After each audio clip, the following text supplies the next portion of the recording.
L'émotion, le choc domine, bien sûr, comme après chacun des attentats. On va voir les réactions des politiques, des communautés catholiques et musulmanes. Mais d'abord, la réaction de tous ceux qui connaissaient les victimes, les habitants de Saint-Étienne-du-Rouvray. Florent Rodeau est l'un de nos envoyés spéciaux sur place. Florent, j'imagine qu'au lendemain de cette attaque, l'émotion est toujours très vive dans la commune. Oui Vincent, un mot est sur toutes les lèvres ici à Saint-Étienne-du-Rouvray, c'est le choc après cette ignoble attentat comme l'a dénoncé François Hollande, le chef de l'État qui s'est rendu sur place hier en compagnie de son ministre de l'Intérieur Bernard Cazeneuve.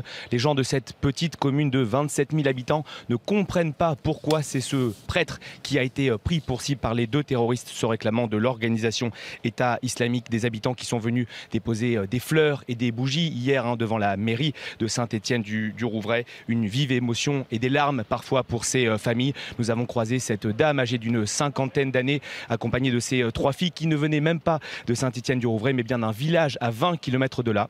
Ce qui prouve évidemment l'énorme émotion qui règne dans la région et dans cette commune de 27 000 habitants.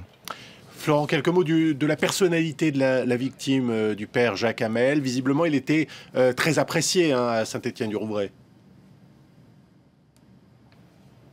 Oui, un homme d'église de 86 ans, comme vous l'avez dit, très apprécié par ses paroissiens et toute la commune. Un homme gentil, doux, toujours à l'écoute des problèmes des habitants de sa commune. C'est comme ça qu'il est décrit ici. Il a également marié et baptisé bon nombre d'habitants, ce qui évidemment tisse un lien fort entre ses familles et ce prêtre.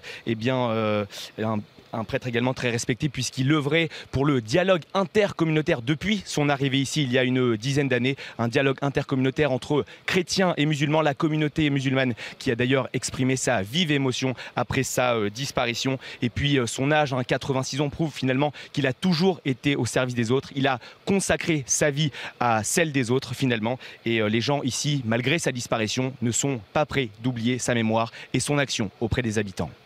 Merci Florent. Florent Rodeau, donc à Saint-Étienne-du-Rouvray.